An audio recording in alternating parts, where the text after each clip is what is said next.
So we, oh, perfect timing. So,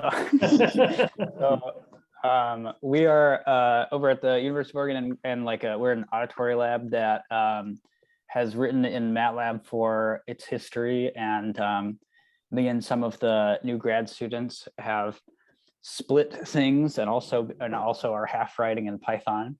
And so we are, I feel like, have many of the typical data concerns that many neuroscientists have, that we have 1.5 million like ancient formats that have sort of evolved over time and everything like that. So we are in the process of writing some models to use with DataJoint, and we've been using the elements, which have been lovely.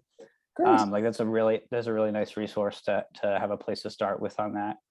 And then we're also working on like getting the like data ingestion routines going with that. And so our questions initially are just like, we started talking in the Slack with y'all about just like, what's the best way to go about doing this? And so we had like thought about a couple different options and explored like the different tools that y'all have built. From like, where like, to me, there's like sort of like two ways of thinking about it, where it's like, one is like making the sort of like duplicating the models like on the front end, sort of like having sort of like a single source for the models, and then generating MATLAB, Python, and then having the interface with the database. But it seems like the way that it's set up currently is more to work like have models declared, they're stored in database, and then generate code afterwards. And so we were just like curious about like basically just like how y'all would go about doing this, like if you've seen any other labs that work sort of across languages, and then also like the ingestion part too, about like if you have any like wisdom about just like how to do that across languages, because I can imagine as some people are working with their electrophysiology data, they're going to have like overlapping data types with the people that are working with MATLAB, and just like want to like sort of bring those into the same space. I'll address some of the history a little bit more. So DataJoint began in MATLAB, and the MATLAB is a little bit more difficult to reconstruct code from the model. But then in Python, when we implemented it from scratch around 2015, it was like in Python, it was just there's so much more functionality available to reconstruct. So it's much easier. It's easy to define a model. So that's how we work, because basically, so we started at Baylor College of Medicine, and we automated all the processes in the lab. It was mostly calcium imaging. And so the way it worked, because somebody would make a change in the schema, and then and you need to propagate both the code and the schema changes at the same time. So if you have your table definition in your code, the code only looks at it when the table is not yet defined, right? So you could have outdated code, it still work fine with the latest. And there was this function called syncdef that synchronizes the definition in your current file in the .m file. It updates the table definition to be in sync, so that the database was viewed as the ground truth, the latest. So this is the challenge of managing code and data at the same time without a common version control system. Sometime in the future, we'll somehow resolve this, that code and data will be version controlled together, or at least not the data, but the data structure, the schema. But right now they're not. So we have to, like, that's the challenge that you found. So the way we deal with this right now is the database is the ground truth. And that rather than having a common definition and use it as the ground truth, then you have to synchronize the table, the data structure on the table, on the database side. So we avoid it usually that way. Gotcha. So the question to me is sort of just like, if there's like thinking about like this as like a workflow of, so say like we have someone who wants to make a new model or something like that, and to have like a way of like, because the way I was thinking about this is just sort of like doing it in like a commit hook kind of way, or doing it as like a CI type of action of just like when you make a commit or make like a version update to the repository that has the models, then like sort of run the synchronization. But then it's like there's sort of an ambiguity that I was like didn't really have a good way of thinking about of, if I'm making a new model and I want it to change the database versus having the database come and change the model, like if there's like some way of just like, because it is like, is there some way of like when you do a model update in either direction, like doing like a timestamp on that, like having a like the last time the model was updated, like see if the more recent version is the code or the database or something like that?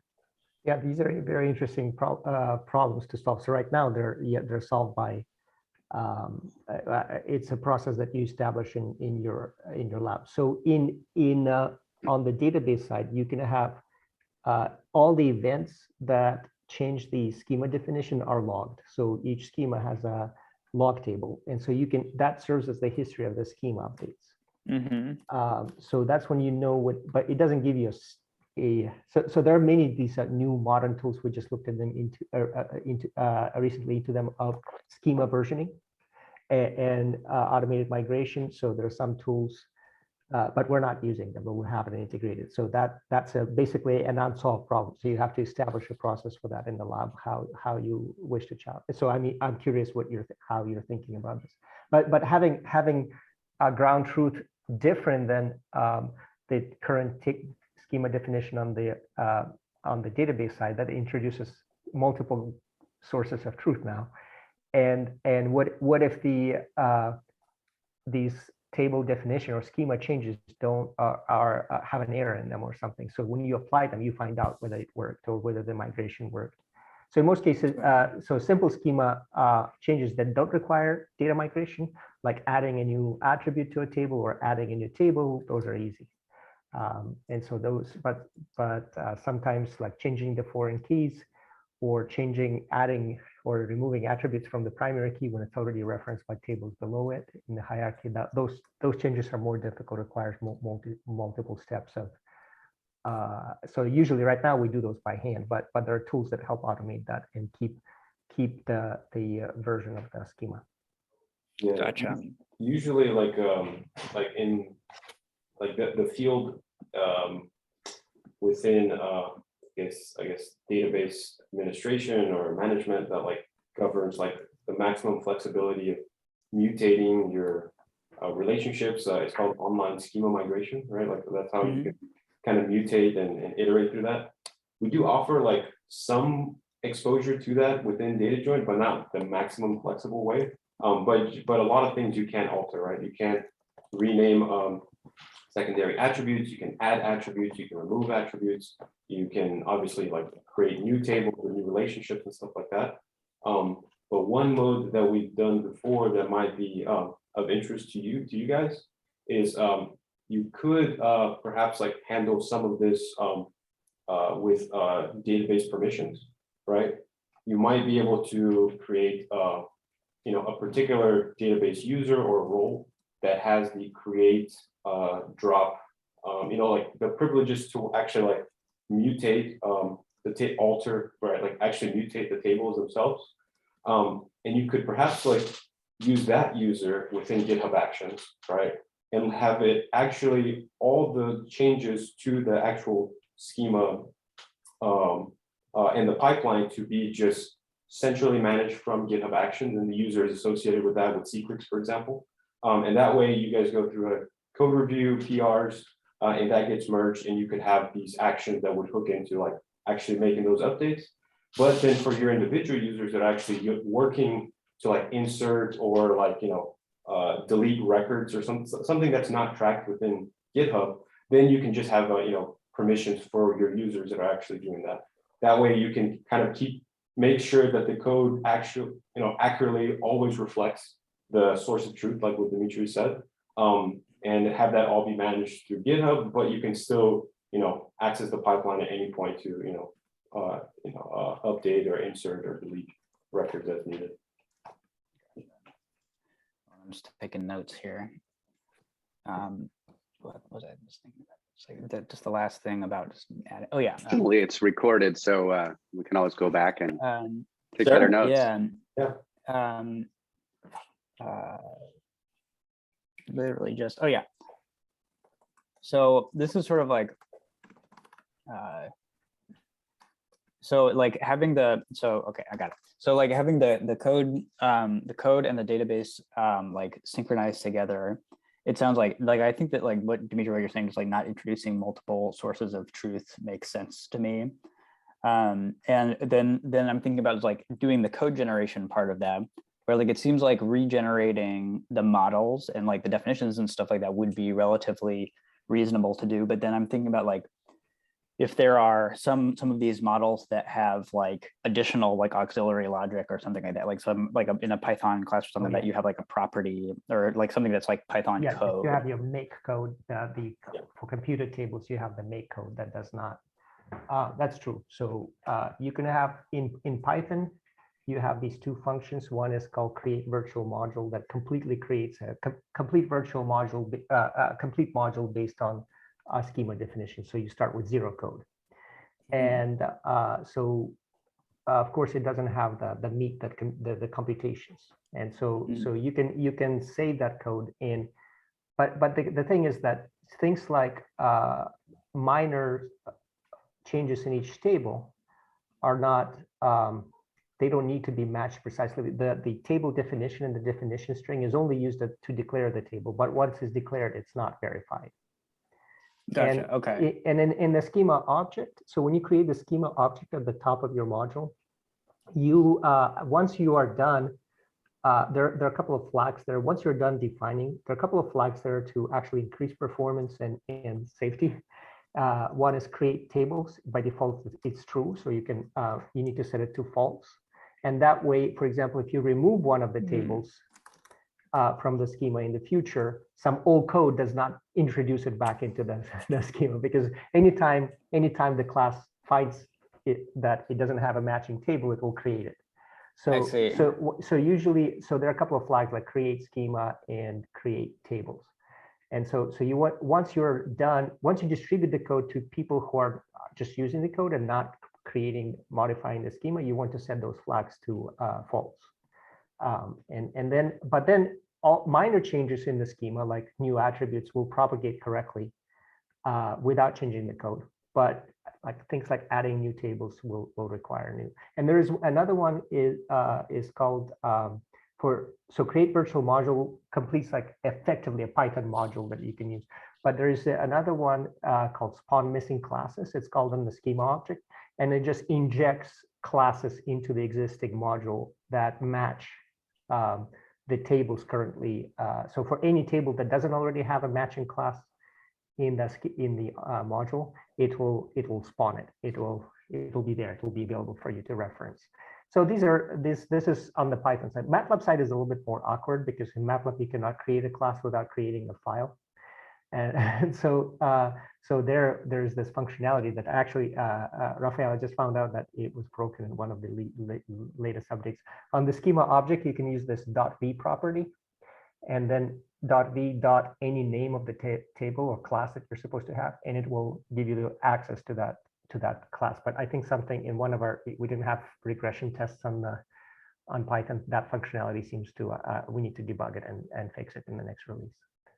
So you have that similar functionality on the MATLAB side as well. It's a little bit more awkward in MATLAB, but it's there. Gotcha. And so you mentioned a sync function that basically rebuilds, like I'm not sure if that's MATLAB specific, but it basically rebuilds the code from the structure of the schema. Yeah. So in syncdef in Python, in MATLAB, what it does, it takes the current definition in SQL, reverse engineers it into DataJoint notation, and injects it into that comment string in the MATLAB class def file. Nice. And that's all it does. So every once in a while, if you want to stay current, this was started in the days before Git was popular. We use SVN, but it was, or we used, I think SVN was. And then, so you would just periodically just update, you just like syncdef, and then people got more systematic about version control and things like that. But that's still an effectively unsolved problem. You have to sync your code updates with your schema updates, and that's a feature we want to solve in the future in DataJoint. Cool. So like just thinking about like so like it's good to know like a bit more about the behavior of the model classes and the schema classes, like specifically that, like knowing that, like, because I noticed that like when you do declare the class with the schema decorator, just like it does automatically do that table thing. So like knowing that that's like the intention of how that's to be used. And so like it seems like what we'd want to do is by default have that off, like the make table be off just for like normal usage, and then have a separate create in once database. Once you define the schema, yes, Yeah. you should set it. It also saves the import time saves, because it doesn't doesn't do the queries to check whether the table's already defined. Okay. So just importing that module will be, instead of taking 300 milliseconds, it'll take 10 milliseconds. So Sure. Yeah. This is like, it's sort of related to something that I hadn't been able to quite figure out yet, and that's like in the Python side, like I've been using like the spawn classes and the virtual modules and stuff like that. That just like I don't really yet quite understand the like role of the module scope, and sort of just like the linking module argument there. Like it seems like you need to be very careful about where you spawn the classes and like in what module, and like I might be just like doing this wrong or thinking about this wrong. But there have been times when if I call this function from this module, then my classes will work and connect. But if I call it from another module, then like that's not allowed. Yeah, I would say that the spawn missing classes, that's what you're asking about, right? Yeah, just like the behavior of it within its scope. Like it seems like the scope is relevant. For the spawn missing classes, I would say that's more for like interactive shells, like where you have like a true like REPL, like read, execute, print, loop type of thing, right? Where you have a shell. But if you're actually like using it programmatically, like I wouldn't use spawn missing classes, because I think we have an issue that if you do it within a function, like if you're not at like the top level, it won't work, right? So there's a bug related to that. So pretty much whenever we do it programmatically, we use the virtual module, or like Dimitri said, the create virtual module step. That's pretty safe. And plus, like, it's well defined, right? It creates a virtual module that you can index into to get the schema objects, and then all the tables are defined inside of that.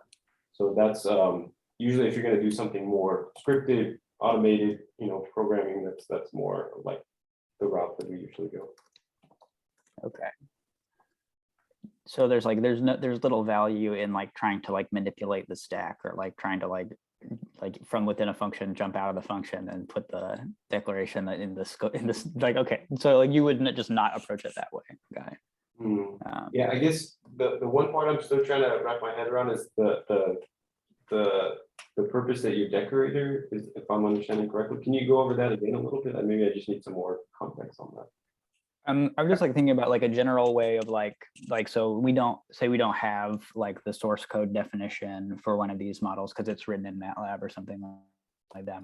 Right. And so we want to go and spawn it over in Python. And so I was just thinking about like a general way of just like making it so that when someone goes to use these tools or something like that they go to write like an additional ingestion routine or something like that, that they don't have to like worry about like what the presence of like we can have just like a function or some method or like on like an import action that like automatically makes sure that they have all of the models that are in the table, whether that be in one namespace, like in one module or in many, but just to be able to like on import be sure that we have all of these things in place.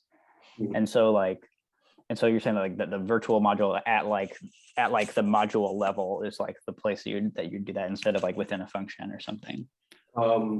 Yeah, I think I would personally do that over the other method, mainly because if you're trying to provide a feature to your user or other members of your lab to be able to access that without direct access to the source, that's an easy play, like right at your import of that, where you can create that virtual module, just make it accessible to them. The only thing, like as Dimitri was saying, you wouldn't get access to the make functions, right? That's currently not tracked in the database directly, right? Like it's the one piece that it's still sitting outside of that we use, your typical source control for, right? Like GitHub. So if your users are going to be modifying or like directly working with the make functions of computer imported tables, then you're going to need to somehow expose that to them anyways through source control or GitHub. So if that's a requirement for what you're looking for, I would approach it from that perspective, right? So, that makes sense to me. Let's I see Matt. yeah, let's let Matt jump in with some questions because he has to leave a little early. Oh, I still was a bit related to what Jonny was just mentioning with the linking modules. So I did notice when like going through your workbooks for the element stuff like elements array or workflow array ethos, for example, whenever you would do a call for say activating the lab element, you would use the linking module as just calling its name. And I was curious like what the logic was for deciding that versus like, I guess, what needs to be included within what you're using as the linking module. I think that was still a bit unclear even when going through the documentation. Sure. It's like we had like kind of rough ideas from just kind of seeing what successfully allowed us to import schemas and what didn't work, but not like a really concrete way of knowing like, all right, this is everything you need to include when you're making this call. So I'll explain the intention and we'll get going into the details. The idea is that we want to create Python modules that can link with other modules.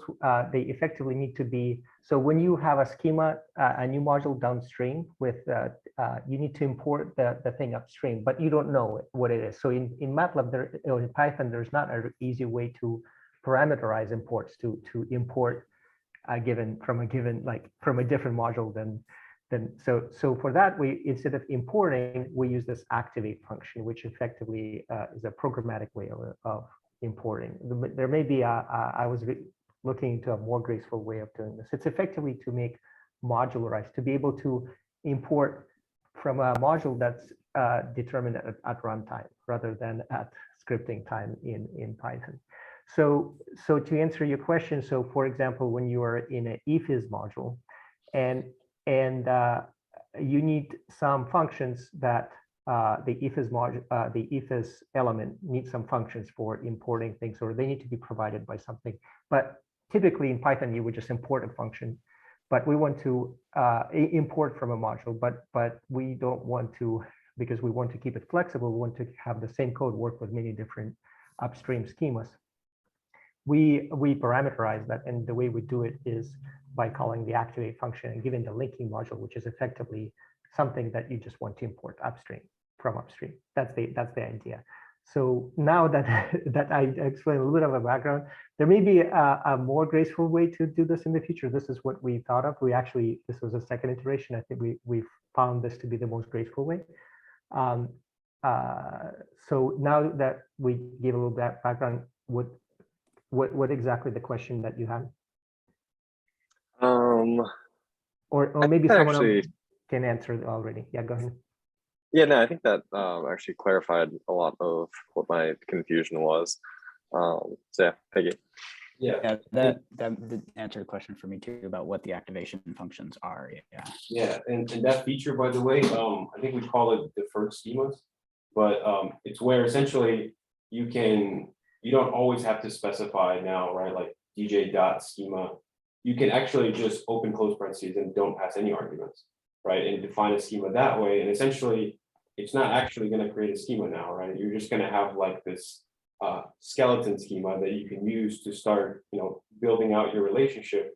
But it's not until you actually activate that schema that it will, crawl through the pipeline and actually declare and create all those tables, right? It's just giving you extra little tools to be able to import and do things as you would do in a Pythonic way, but have more control of when it actually hits the database and gets applied. And I can add specifically for the workflow or ephys, in the pipeline script, in that namespace is where everything is declared that needs to be passed to the ephys module, the activate method of the ephys module. And so I would use that kind of as a template for kind of what needs to be in that namespace when you activate the ephys element. And you can see within the activate method, the doc string, to see what are the specific items. And so for EFIS, for instance, we need a session table, a skull reference table, and then 2 functions to pass where the data is. So get EFIS root data dir and get session directory. But yeah, if there's further details, we can talk about this now, or you can send us a Slack message with whatever error message is popping up, and we can help answer that. Yeah, I think maybe over Slack might end up being easier for some of the more specific errors that I've ran into.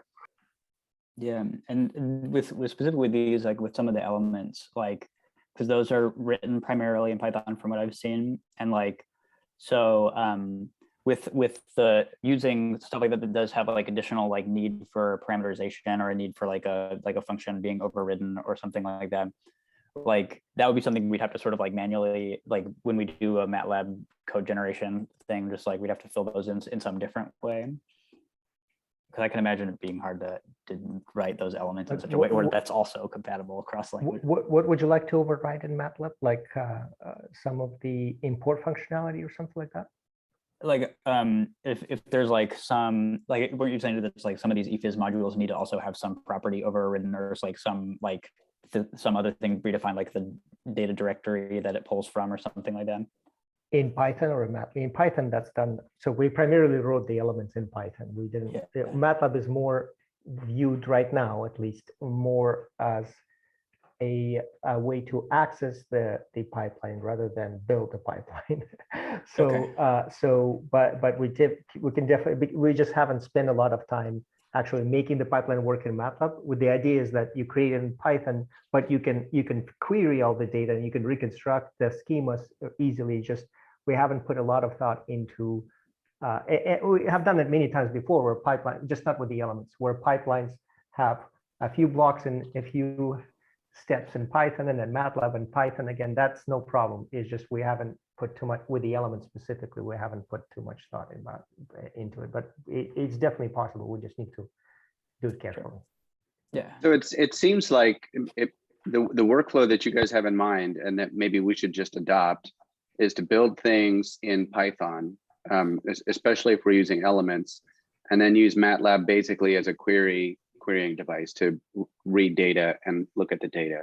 And so then the idea is that you would in MATLAB at the beginning of a session, you would just do was syncdef, I think was the function that basically reconstruct the schemas that you have in MATLAB from whatever's in the database. That's right. Yeah, and you can do it with version control on MATLAB. So you syncdef and commit so that others do it, rather than doing syncdef, they just do git pull, so it's all synchronized.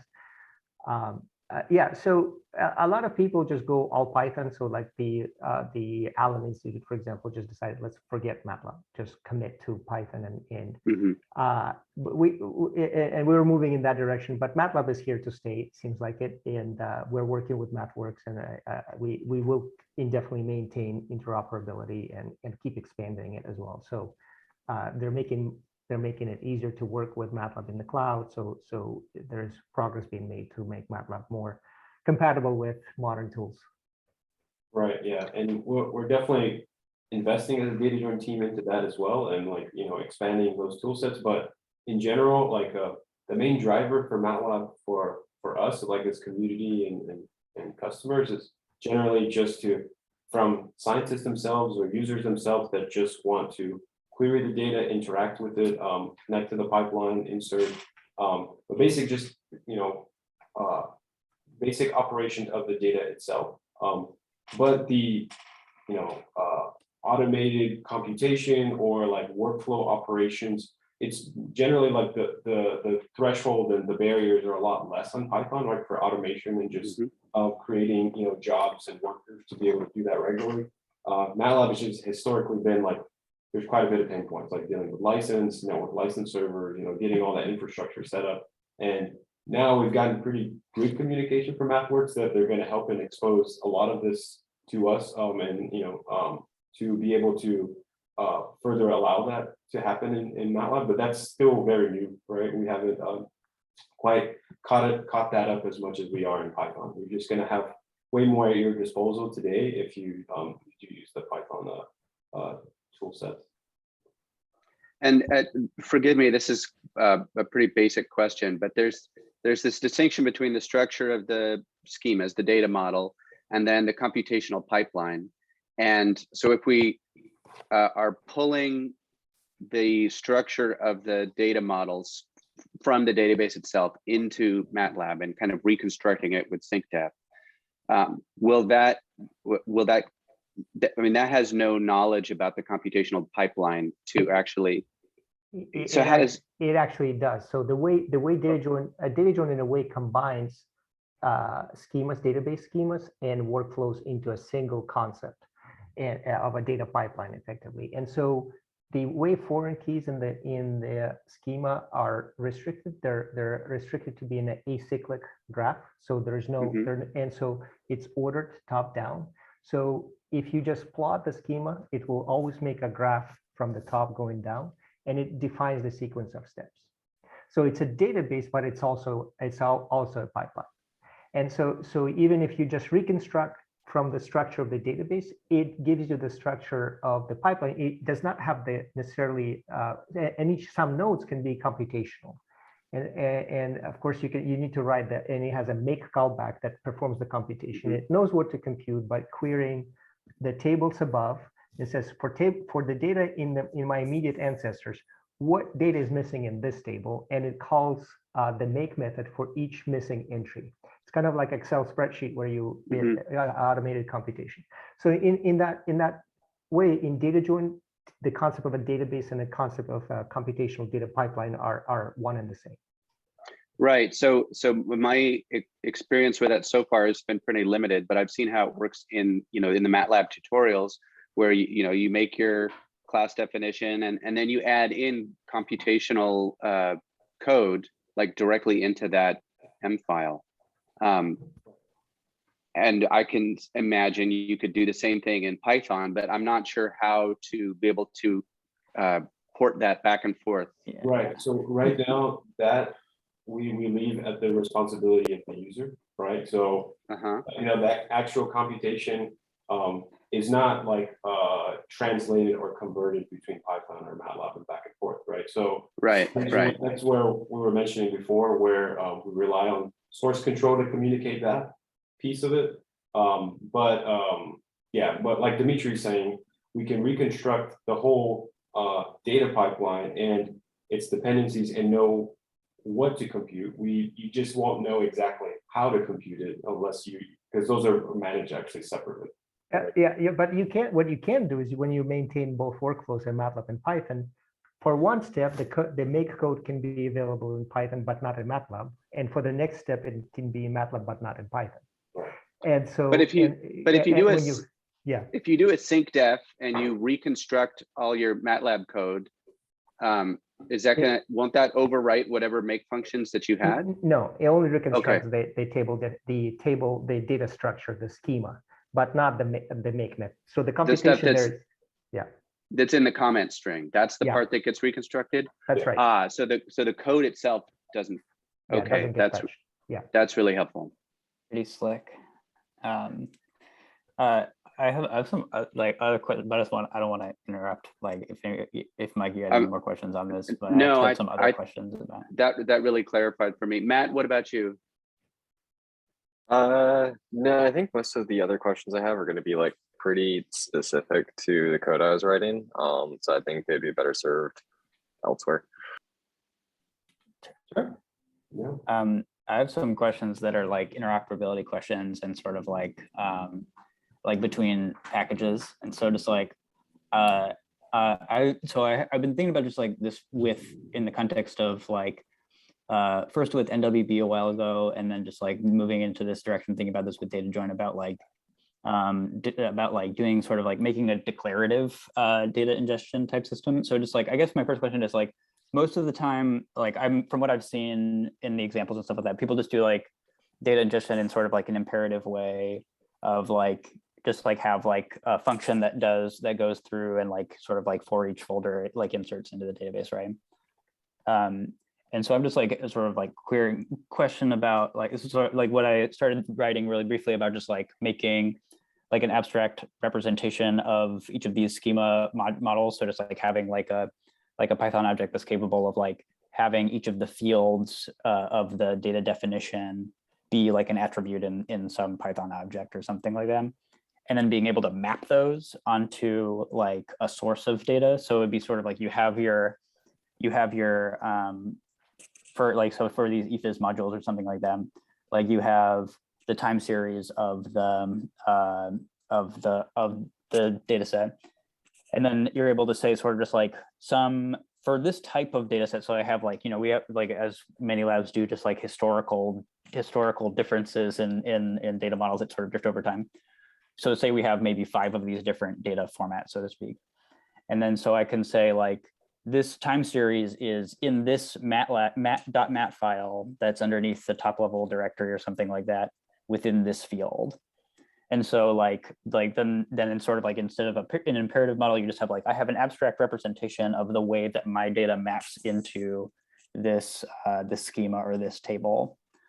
And so like, that's something that was like, I was curious about, just like, that's something I can write as like a separate package that sort of like sits on top of DataJoint. But I also am curious to hear that how like something like that, like having like a literal model of these kind of classes fits in with what like I was asking Chris briefly about, just like the upcoming like that like DataJoint core project, which seems very cool.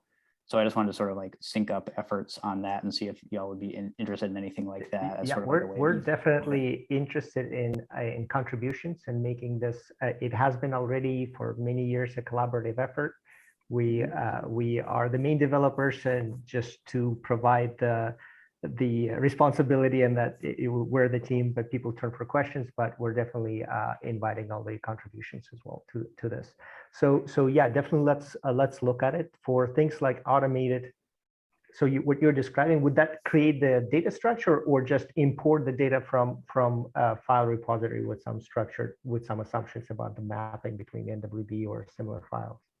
Yeah, I was sort of like, it's sort of like thinking of like a combination of both, where just like it's like linked to the table definition. It doesn't have to be the same object or anything like that, but just like that, given some table, you're able to pull from it programmatically like all the different types of the objects and all that, and so like you can handle type coercion or whatever. Yeah, but then like it gets into some theoretical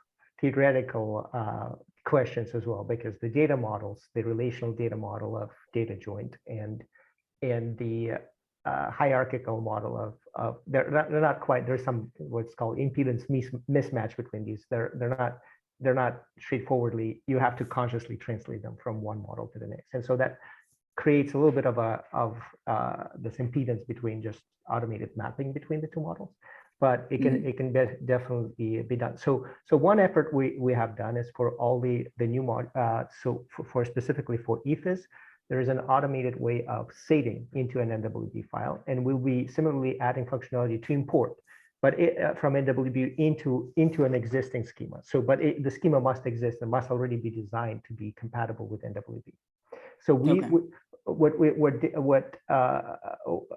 the Allen Institute wants to do is to have an air gap in the pipeline where they save everything into NWB file and then reconstruct the rest of the pipeline from the NWB file to ensure that everything with the way that how they do analysis is exactly what their collaborators who don't have access to the pipeline, they only have access to collections of NWB files, so that they can perform all the analysis to ensure that the NWB files are complete.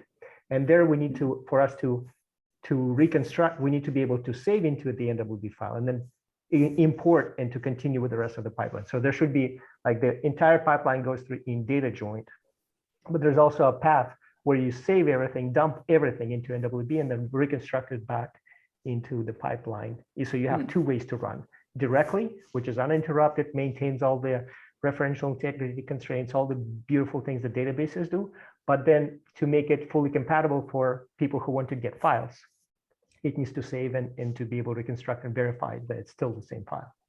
So gotcha. That's the work that we are doing, and we're putting together a paper on this. But in terms of just automated, some people have done some work. Rick Gherkin at USU has ASU, Arizona State University.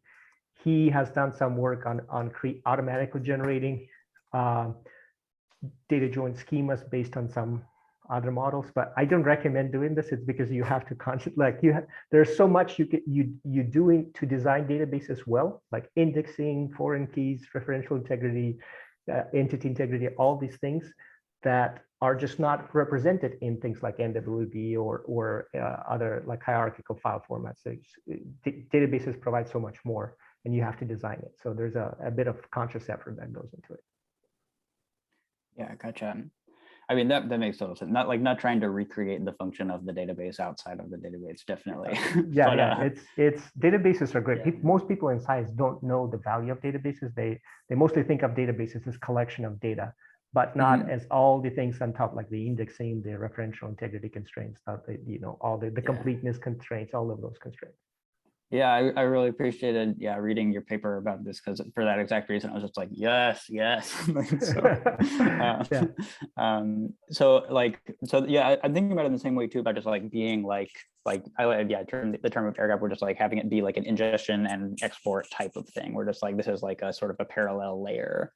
And so I hadn't taken a look yet at like how y'all are approaching the NWB conversion. Is that like, do you have like, are you setting up like a sort of, because I know that NWB stuff is like, it's this mixture of like method-based adding, but then there's like sort of like, it can be sort of hard to work with them as proper. So it's like, I found it sort of hard to generalize like how to interact with the different modules, because like HDMF, like underneath it, there seems to be like these sort of like core operations, but they're sort of applied in multiple ways. So like, have you been like approaching that as being like sort of like doing explicit, like for each model, like do some like conversion routine, or like have you like, are you approaching it as being like a generalizable sort of like mapping between, like some way of mapping like these fields in these schemas to these fields in these schemas, and then just like we have like a handful of conversion routines in the middle that handle that? Or like, I just haven't just. Chris and Kabi here work directly on this, and actually Ben Dichter helped us with this, but there are handcrafted for each data, for each schema, for each element, we handcraft this export and import functionality into NWB. So they're not automated. And so we have a mutual sustainability roadmap with NWB. We'll meet with them once a year to make sure that we understand how they structure, how their interface is evolving.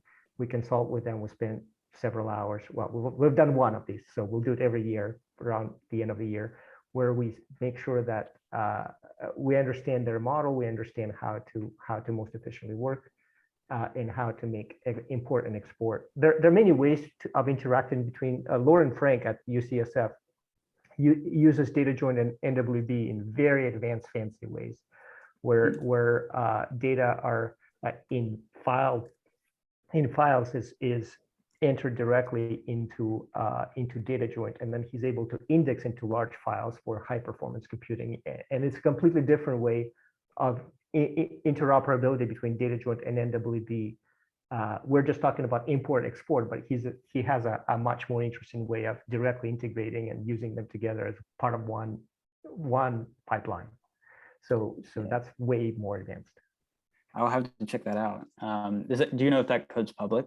Yeah, it's public. Okay, I'll check that. If you look for Lauren Frank's lab repo, we can point it to we can point you to it. Yeah, Lauren's always pushing the envelope. Yeah, cool. And he has a couple of talks on this that are recorded in NWB workshops. So they're on YouTube somewhere. We can find them, and he provides. Yeah. I will check that out. Go ahead. Just to build on what Dimitri was saying, so it's basically a direct mapping between what our element array EFIS has stored in it and the NWB files. So you can imagine you process a bunch of data through the element array EFIS, it gets stored in the database, and then you run a couple functions to export into an NWB file format. And then there's another function to upload to Dandy if you choose to upload to Dandy as well. Sweet.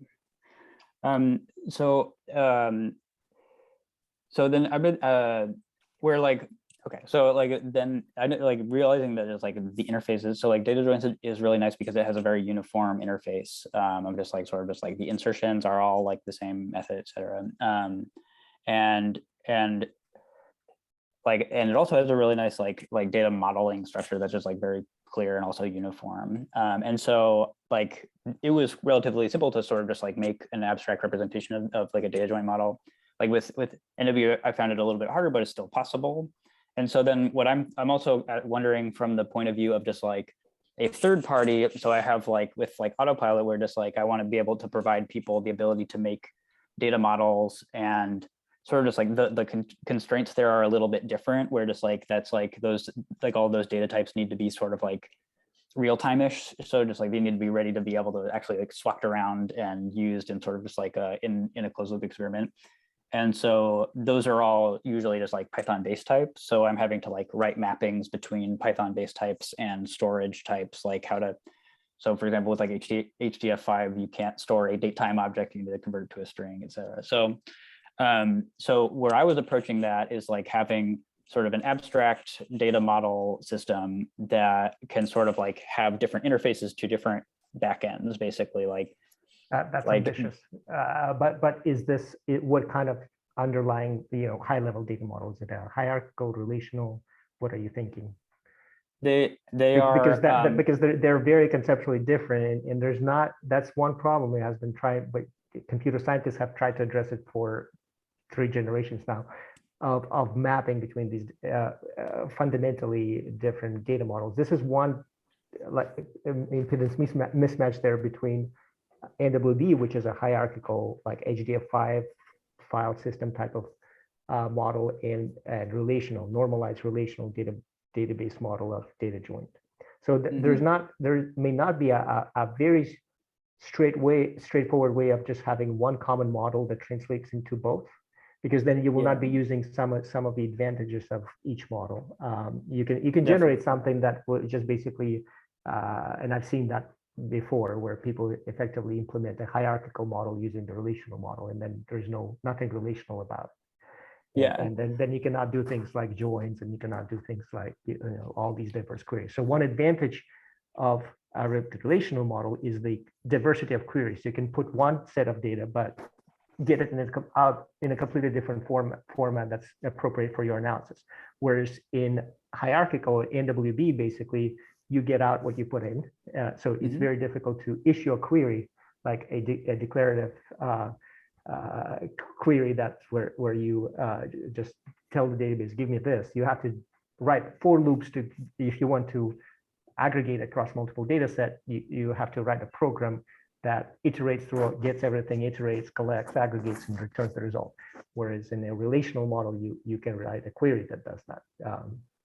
So that's a difference. Yeah, so you may not be able to just have one model that meets both. You have to, at one point, you have to decide, is it hierarchical, which is in many ways people are more used to it. Most people understand hierarchical, and it requires additional education for most people who are not familiar with the relational model. It requires a little bit of training. Most people are familiar with file systems, HDF5, but it doesn't give you a lot of capability, whereas relational gives you more capability, but also a little bit more sophistication. Definitely. Yeah. I'm aware of the challenge of it, where it's like not trying to like, do a full mapping, but just like for the purpose of like top level ingestion, like not like trying to replicate the stuff that would definitely be better suited to happening sort of downstream. So like, but like, I guess that sort of answers my question about just like how y'all were approaching that, because I didn't want to also come in and reinvent the wheel in a third way. If you had figured out a good way of like doing that interoperability already between the models, but also acknowledge the complexity of that. Because like, yeah, that ideally would be because from my end, it's just trying to provide something to let people like directly input, like from an experiment they're running, the data gets directly stored into DataJoint. And so like, that's like possible with like the tools that are already there, but just like being able to also map from Python types and do like sort of like on the fly model declarations. So just like if I'm monkeying around with my experiment or something like that, and I just want to test something out and declare a model really quick and sort of throw it, just like having some tools to be able to just do that output sort of flexibly. Well, if you work on this, I'm curious to know how you're thinking about this. This is right now, it's all possible where you have to explicitly define the schema and then write the scripts to ingest it. So there is a bit more, it doesn't automatically declare a schema based on the collection of files that you have, but there are these extra steps that you have to perform to define the schema. Mm-hmm. But yeah, if you have some thoughts, typically that's not the bottleneck in research spending some time to define the schema. So initially during those very early exploratory steps, what you typically do is just collect those files, look at them individually, and then think how to organize your pipeline, and then you define the schema. And, it's a day's work, but and then changes in the schema are also it requires some work. That's where you need to put some work initially. Do a few throwaway schemas where you experiment with things, try things, and then define your favorite one, and then that's the one you go with. Gotcha. So I recognize it's almost 2 here. I had one last thing I wanted to ask about, which is sort of like a larger question, but it wasn't on the agenda. Just sort of like that what we've been trying to do here over the last year or so is just like work on tools to work better across labs. And so part of that is just like, information sharing, code sharing.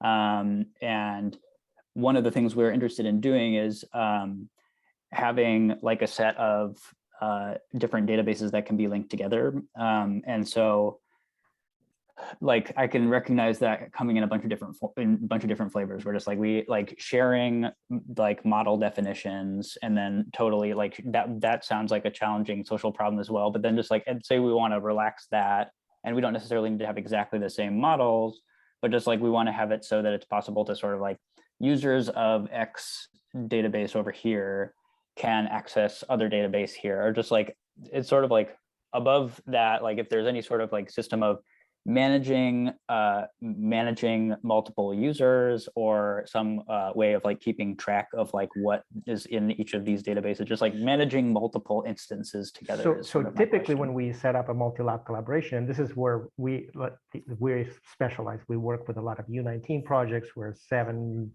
labs work together, or we just set up a joint database server, and they can put all their data. The databases can be separate, but they're all on the same server in the cloud. Mm-hmm. And that way then you can manage your access. That makes it easier right now. Like making it fully distributed where it's a bunch of database servers and somehow they synchronize, that's a little bit involved. but the most common solution, of course, is just to set up a single database server that is jointly managed by the consortium. And then they can have their domains where usually we use prefixes for, or we decide like, so you have access to these schemas we use a prefix convention where each user has access to all the schemas that begins with this or that, or like, so you by lab or by project, and that's how you manage everything. So that's, but do you have a strong reason not to have a joint server? Just because the collaboration is sort of like loose, where just like it's not like an explicit collaboration or explicit project, but just sort of just like in the course of doing many other projects and experiments, we like to just sort of like expose databases to each other, and so just like it becomes. It's an interesting problem. Yeah, Raphael, do you know of this? For example, I think as you described it, Johnny, it's very similar to like the model that Snowflake does, where they keep the database systems like located within each of these remote regions, and they just find a way to connect them all. And whenever you're fetching or querying, it's actually going out collecting from all these individual remote systems and aggregating it. But a general problem around that is just latency. Like latency can be pretty high for things like that. Wouldn't that be until the first time you access, and then I'm sure Snowflake would have a way to make it so that once you request it, it replicates it on your side. Right. Yeah. There's definitely some optimization there, but just to, I guess, to paint the other side of it, like how we chose to approach this problem, right? Like we actually have a database cluster that we run from our company side on DataJoint, and you are able to sign up for a free account if you haven't already. That will create a namespace for you. That would be just for your own user. And with some reasonable restrictions for the free use there. But for our paid customers, right, we create namespaces for each of them, and then we can extend collaboration basically it's all managed within this database cluster, but then they could connect to each other, and they're scoped within namespaces, so that we can achieve like multi-tenancy. So perhaps like maybe the idea is you can start on like a free account, right? Create a small little namespace where you can initiate a collaboration with others, until you reach, I guess, that reasonable, limit of like, I guess, the free usage. So you can, prove out the concept of, if you guys like that approach, and then if you're interested in pursuing it further, maybe upgrade to a higher plan. But that's basically what we've seen happen before too. Okay, so you'd recommend against trying to have multiple databases or just like with shared permissions or anything like that, like right? Yeah, because that, speaking from experience, just permission management always sounds like pretty straightforward in the beginning, right? When you're just prototyping, but as you grow and you want, you naturally, somebody's going to make a mistake somewhere and it's going to break, it's going to lose some data, which you'll have to recompute. With DataJoint, it's not a big deal because you could recompute your pipeline, but it still costs something, right? Like you still have to the time to recompute it, right? And then naturally you're going to want to revisit permissions, and then now you're trying to map the right level of permissions for everyone, and it just becomes like a real pain, right? So obviously you're welcome to try that, but we've already invested a lot of time into that already, so and baked it into the system. So in general, set up separate systems and just synchronize between them, both the schema structure and the data. That there are special tools, like one is called Navicat. It's actually $100 per license, but it's a great tool that, and we use that a lot. Like I had a server running on my laptop, so when I went home, I would synchronize from the lab server. Now it's all in the cloud, but before clouds were popular, that's what we do. We just synchronize from the lab server to my laptop and now do the analysis and then sync back.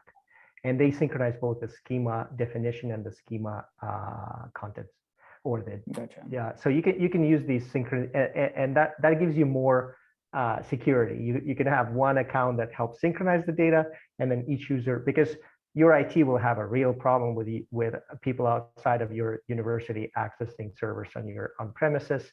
You basically want to avoid that. Synchronize the data, don't give access to people. Gotcha. Yeah, usually we just sort of ignore them. Okay, well, they have good reasons to restrict that. Yeah, no, I know. Did we mention that this was being recorded? I think we mentioned that this is. We are on the hour. Was there a follow-up question that you had? I had a different question about just like interfacing with, like, we've been using like wikis and MediaWiki to like organize this stuff, and so I just like sort of think about combination of using that as like a front end and like a way of sort of like, because we have like those have databases that manage permission and stuff like that. Just like but that's like a larger question, but like I don't want to keep you here past 2. I can ask in another context about just like interaction with like different front ends and stuff like that, because that's the next thing that we're curious sounds about. Like you're doing really exciting stuff. This is great that it's going well, that you're using elements, and we're here.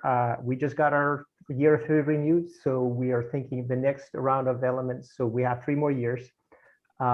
And we'll be focusing a lot on quality control this year. So we'll be adding quality control schemas for each of the modalities. We'll be adding transcriptomics, optogenetics. So these are some of the next, but also the tools for the interfaces. We added Sci-Viz for visualizations. You may have seen this. This is to add a web to. So Sci-Viz is a website that goes along with DataJoint pipeline that creates dynamic visualizations, and then Codebook and LabBook. LabBook is a graphical user interface for data entry that you can set up as a separate server for all your people to enter data, query data, navigate. So all that infrastructure will be added as part of, well, it's already added, but we'll continue to develop it. Is LabBook related to Helium, or are they similar but different? They're similar but different. Yeah, Helium, we chose a different approach than Helium did. So Helium was originally started in Karol Swoboda's lab at Geneva, and then So we looked at it. It was using using a different framework. We decided to go with. But LabBook basically replaces Helium. Yeah, exactly. Okay. And the other one was Sci-Viz. Sci-Viz, yeah, we just provided the link here. Okay, in the excellent. discussion. Yeah, so these are pre-computed visualizations, and then as soon as they're similar to Make, but it does visualizations, and then you get a website with it's a low-code framework that allows you to set up a website with visualization. Right. Yeah. Like the real way to understand like the main difference between them is LabBook is mainly geared towards the experimentalists, like close to the subjects. That's just entering some data about during the course of the session or some information, data of the subjects in a graphical way through a web app. Where Sci-Viz is more about generating some visualizations, more like probably downstream in the pipeline, like where you actually have already started doing some computation, doing some exploratory analysis, and you want to just either promote or just